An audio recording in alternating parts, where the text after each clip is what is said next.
Hello everybody and welcome back to another Oscar prediction video where today I will be taking a look at the category of Best International Feature Film.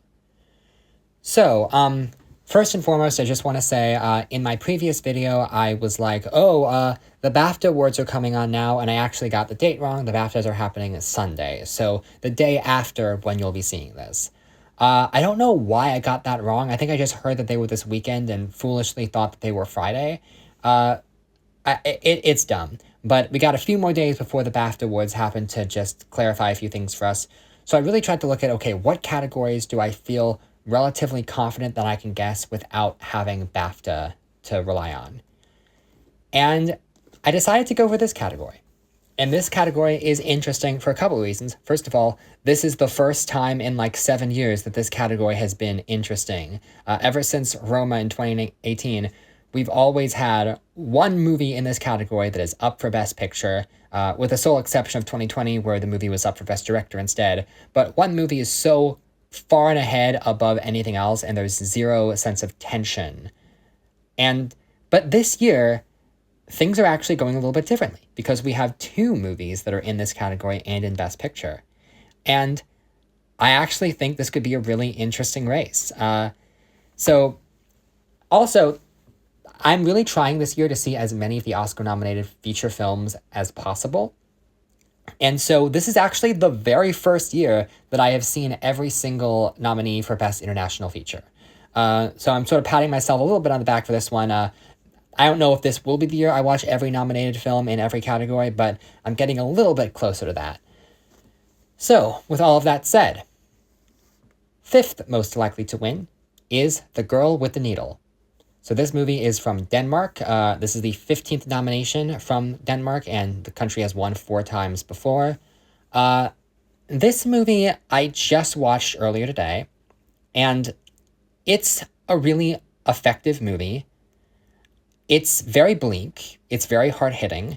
It has some great performances, great, stunning black and white cinematography, and very technically well-made, but this is a movie that's going to turn a lot of people off because of the heavy-hitting subject matter. And it's a film that largely deals with the topic of abortion, which is obviously such a hot-button topic in this country. And it's going to come across as controversial to a lot of people. Like, after watching the movie, I looked up an interview by the director where he basically outlined the film as being a pro-choice narrative, which honestly kind of took me by surprise, because I think you could make a convincing argument that if you're watching this and you're pro-life, the movie kind of backs up that argument as well. Not to get too details into the plot, but you can sort of argue that the villainous character in this film, while she's not technically performing abortions, is not that far off from the way certain conservatives like to frame abortionists as. So, but maybe the idea that the director said was that he wanted to show how harsh and brutal the world can be if women's choices are taken away from them and the actions that they'll go to instead.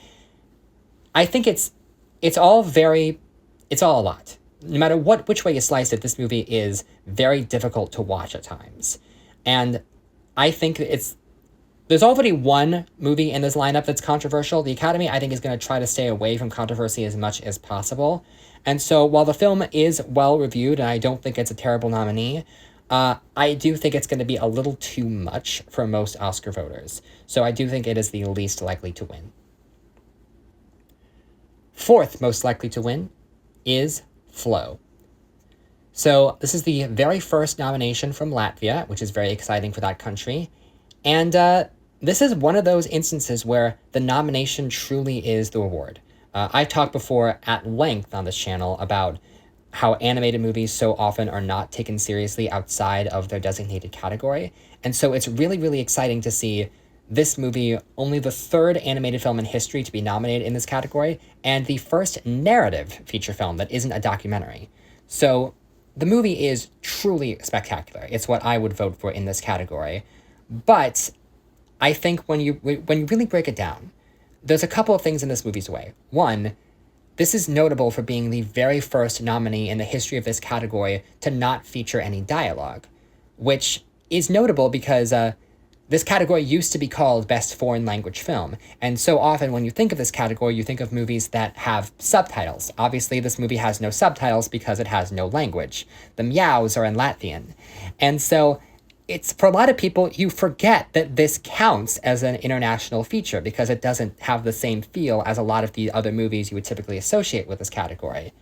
So not only is there that, there's also the fact that it's animated and there's genre bias, even though I would argue that this is a more adult film than a lot of people give it credit for. This is about the end of the world. This is about a dangerous scenario where you have to come together in order to survive, and it is really harrowing at times. I think a lot of people are just going to see it as an animated movie with cute animals. Or if they do respect it, they're going to vote for it in animated feature and not this category. I haven't gotten to animated feature yet, but that one is a legitimately close race between Flow and Wild Robot, and Flow could legitimately win there, but if people vote for Flow, they're going to vote for it there. They're not going to vote for it here, not when it's up against 2 Best Picture nominees, not when it's the animated movie and is maybe seen as the kids' movie of the category. I think the fact that it got this nomination is a win in of itself, but we haven't gotten an animated movie nominated for Best Picture since 2010, so we're not going to see an animated movie suddenly win international feature over 2 Best Picture nominees. Baby steps, one step at a time. Third most likely to win is The Seed of the Sacred Fig. So this movie is from Germany. It is the 14th nomination for Germany, and Germany has won 3 times. Now this is an interesting example because the movie is a co-production between Germany and Iran, but if you've seen the movie, it's evident that Iran would not want to be the country that submitted it. Because the movie is very, very critical of the Iranian government. And in fact, the whole movie was filmed in secret, and the director very much risked his life in order to make it. Now, personally, of the live action movies on this list, this might be the one that affected me the most. I think this is a really, really harrowing, shocking look at what happens when a country can become a dictatorship. And the first half of this movie is really, really strong when it shows everything that's happening in the country on a really macro level. But then in the second half, it sort of tightens up a bit and it focuses on just this one family. And that whole section of the movie is still well done, but I personally think the movie would have flowed a little bit better if they had intertwined the 2 stories, because I think there's potential for some really, really interesting commentary about how the dynamic between the father and the daughters parallels the dynamic between the government and the protesters. And I think that commentary is still there, but it's a lot more subtle than it would have been if these 2 stories had played back to back. And it's still a great film, but a lot of people, I think, really, really wanted to love this movie because of the story behind it, and were left feeling just a little bit underwhelmed by it. And so I think a lot of people are reacting strongly enough for this movie that it could get the nomination, but early on, people were thinking it could do really well. People thought the director had a potential angle to get nominated because of the narrative behind it, and ultimately, the movie never really took off in that way. I do think it's number 3 because there still is a really strong narrative behind it, and it still is a great film, but I think the top 2 being Best Picture nominees sort of takes the bottom 3 out of the conversation by default, which is a shame. Second most likely to win is Emilia Perez. Okay, so let's talk about this. Well, first of all, this is a French production, which is weird because it takes place in Mexico and the majority of the dialogue is in Spanish, but it's a French production, which explains a lot.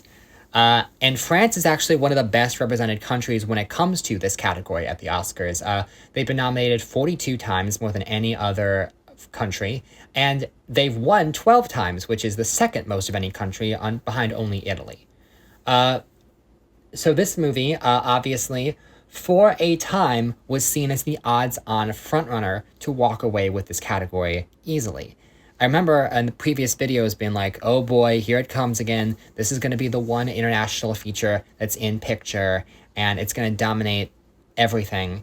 And part of that came true. It is up for Best Picture, and The movie got 13 nominations overall, which would seemingly make it the odds-on frontrunner to win were it not for the fact that one other international feature was nominated.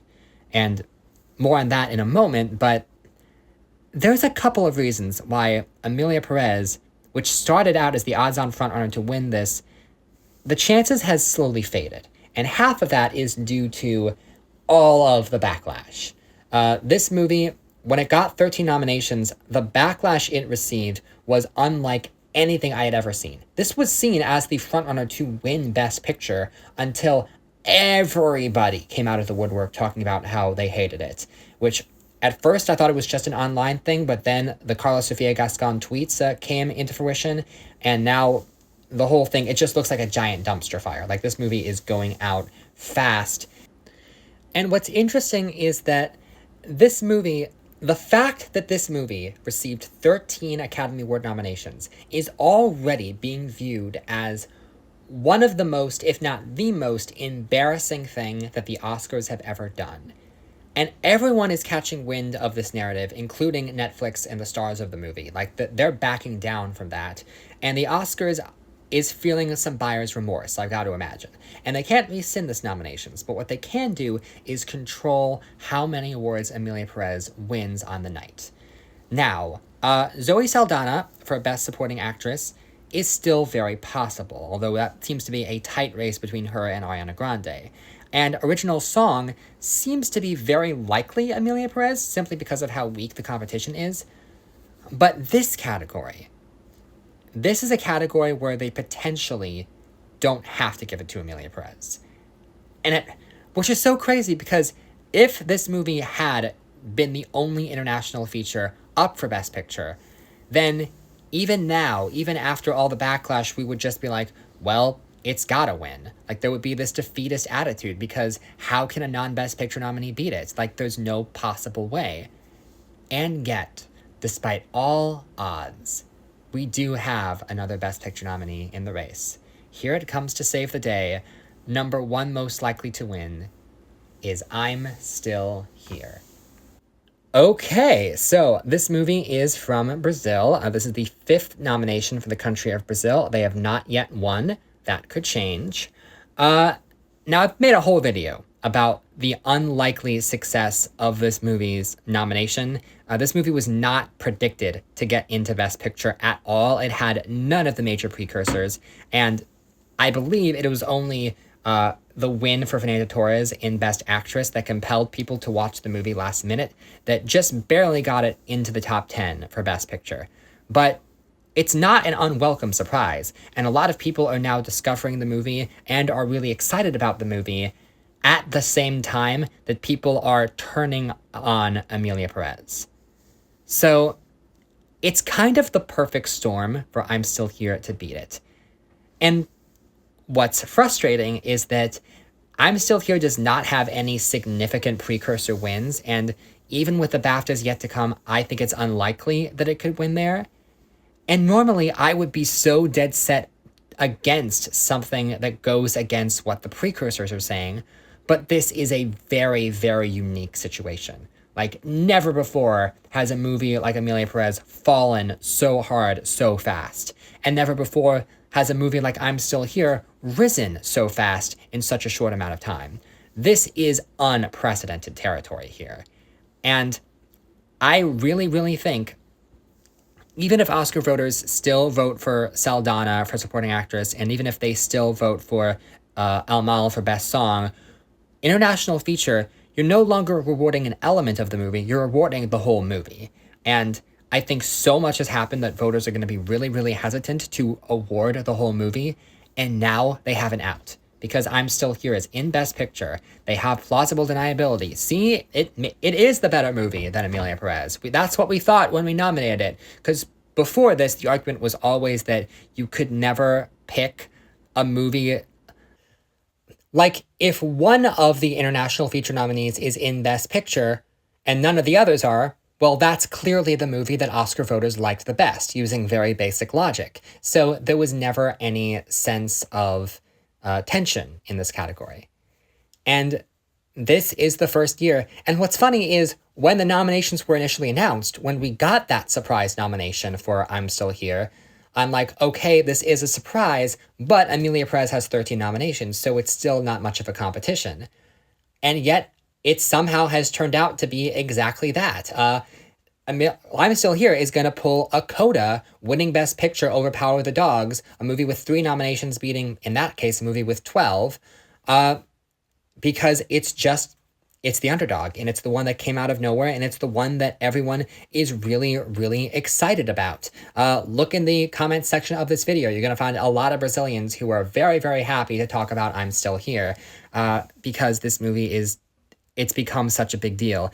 And people are questioning if it can do well. Okay, I don't think it has realistic Best Picture chances, but people are wondering if Fernanda Torres could take Best Actress. And I don't know about that, but the simple fact that we're having that discussion at all really shows that I'm Still Here has been catapulted into the spotlight, and Emilia Perez is on the way down fast. So even if it goes against stats, I actually feel pretty confident predicting I'm Still Here to win Best International Feature. So thank you very much for watching, and tune in next time when I will be taking a look at the category of Best Documentary Short Film. See you then.